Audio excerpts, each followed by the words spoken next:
रुपाली चाकणकर राजीनामा दिल्यानं आता राज्य महिला आयोगाच्या माजी अध्यक्षा मागच्या काही महिन्यात रुपाली चाकणकर सतत चर्चेत राहिल्या आणि सतत एक बातमी येत राहिली. रुपाली चाकणकरांच्या अडचणीत वाढ. सध्या राज्यभर कॅप्टन अशोक खराताचं प्रकरण चर्चेत आहे. भविष्य सांगण्याच्या नावाखाली अशोक खरात धमकी देऊन गुंगेचं औषध देऊन महिलांवर अत्याचार करायचा. या अशोक खराताच्या श्री शिवनिका संस्थांमध्ये विश्वस्त आहेत रुपाली चाकणकर. या अशोक खराताचे पाय धुतानाचे, त्याच्या डोक्यावर छत्री धरतानाचे, त्याला केक भरवतानाचे फोटो समोर आलेत. रुपाली चाकणकर यांचेच. हे सगळं घडल्यानंतर रुपाली चाकणकर यांच्यावर बरीच टीका झाली. त्यांची नार्को टेस्ट करा, त्यांना सहआरोपी करा, त्यांचा राजीनामा घ्या अशी मागणी करण्यात आली. आणि पुन्हा बातमी आली, रुपाली चाकणकर यांच्या अडचणीत वाढ. पण यावेळी रुपाली चाकणकर यांनी राजीनामा दिलाच. शुक्रवारी त्यांनी पोलीस महासंचालकांची भेट घेतली. त्यानंतर मुख्यमंत्री देवेंद्र फडणवीस यांची भेट घेतली. या भेटीतच मुख्यमंत्र्यांनी चाकणकरांना राजीनामा देण्याचे आदेश दिल्याच्या बातम्या आल्या होत्या आणि त्यानंतर चाकणकर यांनी राजीनामा दिला. पण त्यांच्या राजीनाम्यानंतर चर्चा सुरू झाली, पापाचा घडा भरल्याची. अशोक खराताचं प्रकरण गंभीर असलं तरी रुपाली चाकणकर यांच्या राजीनाम्यासाठी ते फक्त निमित्त ठरलंय. चाकणकर अडकल्या कारण याआधीची त्यांना अडचणीत आणणारी प्रकरणं. चाकणकर कुठल्या प्रकरणामुळे अडचणीत आल्या होत्या, कशा आल्या होत्या, त्यांच्या राजीनाम्याचं कारण कुठली प्रकरणं ठरली, पाहूयात या व्हिडिओमधून. 21 ऑक्टोबर 2021ला रुपाली चाकणकर या राज्य महिला आयोगाच्या अध्यक्षा झाल्या. या पदाचा कार्यकाळ हा 3 वर्षांचा असतो. पण चाकणकर मागच्या 5 वर्षांपासून या पदावर होत्या, कारण 2024मध्ये त्यांचा कार्यकाळ हा आणखी 3 वर्षांनी वाढवण्यात आला.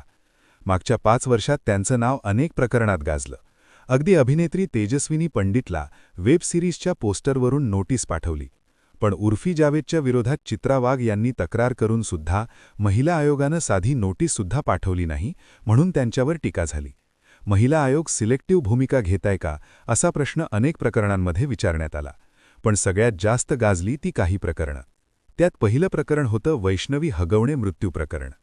16 मे 2025ला पुण्यात वैष्णवी हगवणे या विवाहित महिलेनं स्वतःला संपवण्याची घटना घडली. वैष्णवीनं सासरचे लोक हुंड्यासाठी प्रचंड छळ करत असल्यानं टोकाचं पाऊल उचललं. तिच्या अंगावर मारहाणीचे वळ असल्याचं पोस्टमॉर्टम रिपोर्टमधून समोर आलं होतं. त्यात महत्त्वाचं म्हणजे वैष्णवीची जाऊबाई मयुरी हगवणेनं आपल्याला आपला पती, सासरा आणि वैष्णवीचा नवरा त्रास देत असल्याची तक्रार महिला आयोगाकडे केली होती. वैष्णवी, मयुरी चा सासरा राजेंद्र हगवणे हा राष्ट्रवादी काँग्रेस अजित पवार गटाचा पदाधिकारी असल्यानं चाकणकर यांनी कारवाई करणं टाळलं का अशी चर्चा तेव्हा झाली. कारण चाकणकर यांनी मयुरीनं तक्रार केली तेव्हाच दखल घेऊन कारवाई केली असती तर 6 महिन्यांनी वैष्णवीवर ही वेळ आलीच नसती असा आक्षेप घेण्यात आला.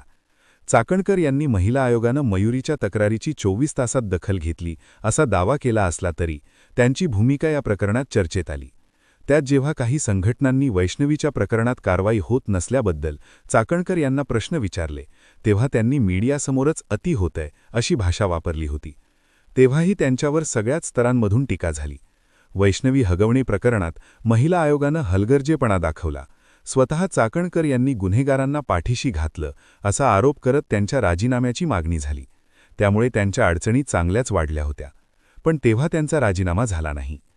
रुपाली चाकणकर यांना अडचणीत आणणारं आणखी एक प्रकरण होतं फलटणचं डॉक्टर संपदा मुंडे प्रकरण. पोलीस कर्मचारी गोपाल बदनेच्या त्रासाला कंटाळून डॉक्टर मुंडे यांनी स्वतःला संपवलं होतं. यात डॉक्टर मुंडे ज्या घरात भाड्यानं राहत होत्या त्या घरमालकाच्या मुलाचं प्रशांत बणकरचं नावसुद्धा चर्चेत आलं होतं. पण या सगळ्यात डॉक्टर मुंडे या प्रशांत बणकरला रात्रभर फोन मेसेज करत होत्या. या डॉक्टर महिलेची 3 वेळा बदली करण्यात आली होती. तरीही ही महिलाच फलटणमध्ये पोस्टिंग मागत असं वक्तव्य चाकणकर यांनी केलं. आणि त्यानंतर स्वतःला संपवणाऱ्या पीडित मुलीचं चारित्र्यहनन केल्याचा आरोप चाकणकर यांच्यावर झाला. त्यात चाकणकरांनी संशयित आरोपीच्या घरी जाऊन त्याचे निवेदन घेतल्याची चर्चा झाली. आणि त्यानंतर थेट तत्कालीन उपमुख्यमंत्री अजित पवार यांनी महिला आयोग महिलांच्या सुरक्षिततेसाठी आहे, त्यांनी प्रथम पीडित कुटुंबाला भेटायला हवं होतं असं म्हणत संताप व्यक्त केला होता. तेव्हाही रुपाली चाकणकर यांनी राजीनामा द्यावा या मागणीनं जोर धरला. अगदी त्यांच्या पक्षातल्या नेत्यांनी त्यांच्याच विरोधात आंदोलन केली. पण तेव्हाही चाकणकरांचा राजीनामा झाला नाही. पुण्याच्या दीनानाथ मंगेशकर रुग्णालयात उपचार न मिळाल्यानं तनिषा भिसे या गर्भवती महिलेचा मृत्यू झाला होता. तेव्हा हॉस्पिटल प्रशासनावर टीका करण्यात आली. तेव्हा रुपाली चाकणकर यांनी हॉस्पिटलला आधी दोषी ठरवलं आणि नंतर अहवाल आल्यावर कारवाईबद्दल निर्णय घेऊ असं म्हणत हलगर्जेपणा केल्याची टीका झाली. एकनाथ खडसे यांचे जावाई प्रांजल खेवलकर यांच्या प्रकरणात रुपाली चाकणकर यांनी तातडीने पत्रकार परिषद घेतली. खेवलकर यांच्यावर आरोप केले तेव्हा राजकीय आरोप करण्यात चाकणकर आघाडीवर असतात, मग महिलांचे प्रश्न सोडवण्यात का नाही, अशीही टीका झाली. त्यातही खेवलकर यांचं प्रकरण अंमली पदार्थांचं होतं. त्यातला महिलांचा अँगल नंतर समोर आला. तरीही महिला आयोगाच्या अध्यक्षांनी एवढी तत्परता कोणत्या हेतूनं दाखवली, असे प्रश्न विचारले गेले. या सगळ्या प्रकरणांमुळे रुपाली चाकणकर अडचणीत असताना वारंवार त्यांच्या राजीनाम्याची मागणी झाली आणि यात भर पडली की कॅप्टन अशोक खरात प्रकरणामुळे. अशोक खरातला एका महिलेवर अत्याचार केल्याच्या प्रकरणात अटक झाली. त्यानंतर रुपाली चाकणकर यांचे खरातसोबतचे अनेक फोटो समोर आले. त्यात त्याच्या ट्रस्टवर रुपाली चाकणकर विश्वस्त असल्याचं समोर आलं. खरातच्या घरच्या कार्यक्रमांना त्यांची हजेरी असल्याचं स्पष्ट झालं. त्या खरातचे पाय धुत असताना, त्याच्या डोक्यावर छत्री घेऊन थांबलेले असतानाचे, त्याला केक भरवतानाचे फोटोही पुढे आले. विषय एवढ्यावरच थांबला नाही, तर रुपाली चाकणकर अशोक खरातची तुलना पांडुरंगाशी करत असल्याचा व्हिडिओ अंजली दमानिया यांनी समोर आणला. या सगळ्यावर रुपाली चाकणकर यांनी कॅप्टन खरात यांच्या वैयक्तिक आयुष्य किंवा त्यांच्यावर झालेल्या आरोपांबाबत मला कल्पना नाही. आत्ता जे आरोप होत आहेत त्याबाबत पोलीस निष्पक्षपणे चौकशी करतील. पोलीस तपासावर माझा पूर्ण विश्वास आहे, असं ट्विट केलं. पण 4 मार्च 2025ला खबरदार पुढारी या दैनिकानं भोंडू कॅप्टन बाबाचा पोलखोल करणारी बातमी प्रसिद्ध केली होती. याबाबत जाब आणि पुरावे विचारणारा पाठपुरावा चाकणकरांनी राज्य महिला आयोगाच्या माध्यमातून केला. त्यांना उत्तर देणाऱ्या दैनिकाचं पत्र व्हायरल झालं. त्यामुळे कॅप्टनच्या भूलथापांना महिला बळी पडत असताना, महिलांवर अत्याचार होत असताना, अनेक वर्तमानपत्र सत्य समोर आणायचा प्रयत्न करत असताना, चाकणकरांनी महिला आयोगाच्या अध्यक्षा असतानाही वर्तमानपत्रावर आणि बातमीदारावर दबाव आणला का, असा प्रश्न उपस्थित झाला. साहजिकच त्यांच्या अडचणी वाढल्या. त्यात या प्रकरणात सुषमा अंधारे यांनी कॅप्टन खरात यांच्या मदतीनं तंत्रमंत्र विद्या करत होत्या. त्यांनी सोमावती अमावस्येला आपलं बोट कापून रक्त अर्पण करत पूजा केली होती, असे गंभीर आरोप केले. राष्ट्रवादी काँग्रेस पक्षाकडूनही खरात प्रकरणात ज्यांची नावं आहेत त्यांच्यावर पक्षकारवाई करणार असल्याचं सांगण्यात आलं. थोडक्यात वर्षभरापूर्वी मार्च महिन्यात खरातचा चेहरा समोर आला असता. कित्येक महिला त्याच्या तावडीतून वाचल्या असत्या. पण चाकणकरांनी कारवाई होऊ दिली नाही. त्यांनी दबाव टाकला असा आरोप होत असल्यानं त्यांच्या अडचणी वाढल्या होत्या. त्यांनी पोलीस महासंचालक सदानंद दाते यांची भेट घेऊन खरातवर कठोरात कठोर कारवाई करण्याची मागणी महिला आयोगाच्या वतीनं दिली. पण तरीही त्यांच्या राजीनाम्याची मागणी थांबली नव्हती. मुळात चाकणकर आमदार नाहीत, खासदार नाहीत.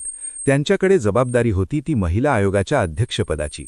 पण आत्तापर्यंत पीडित महिलांना वाचवण्याऐवजी त्यांचं नाव हे आरोपींना वाचवण्याच्या हलगर्जेपणाच्या आरोपांमुळे चर्चेत आलं होतं. राज्यातल्या महिलांना आयोगाकडून अत्याचार, त्रास यापासून संरक्षण मिळणं अपेक्षित असताना पीडित महिलांचं चारित्र्य हनन करणं, कारवाई करण्यात टाळाटाळ करणं, आधी दोषी ठरवणं आणि नंतर अहवाल आल्यावर कारवाई करू असं म्हणणं आणि जे अत्याचार करत होते त्यांच्या पाठीशी त्यांना गुरु म्हणून उभं राहणं, यामुळे महिला आयोगाच्या अध्यक्षा असलेल्या चाकणकर अडचणीत सापडल्या होत्या. आणि आता जो अशोक खरात आपल्या ऑफिसमध्ये बोलवून महिलांवर अत्याचार करत होता, त्याच अशोक खरात विरुद्ध बोलणाऱ्या वृत्तपत्राचा आवाज दाबल्यानं चाकणकर यांना सहआरोपी करण्याची मागणी झाली. फक्त कॅप्टन अशोक खरात प्रकरणच नाही, तर आत्तापर्यंत समोर आलेल्या प्रकरणांमुळे एक ना धड भाराभर चिंध्या अशी चाकणकरांची परिस्थिती झाली. आणि शेवटी रुपाली चाकणकर यांचा राजीनामा झालाच. अशोक खरातचं प्रकरण निमित्त ठरलं, पण पापाचा घडा भरत गेला तो आत्तापर्यंतच्या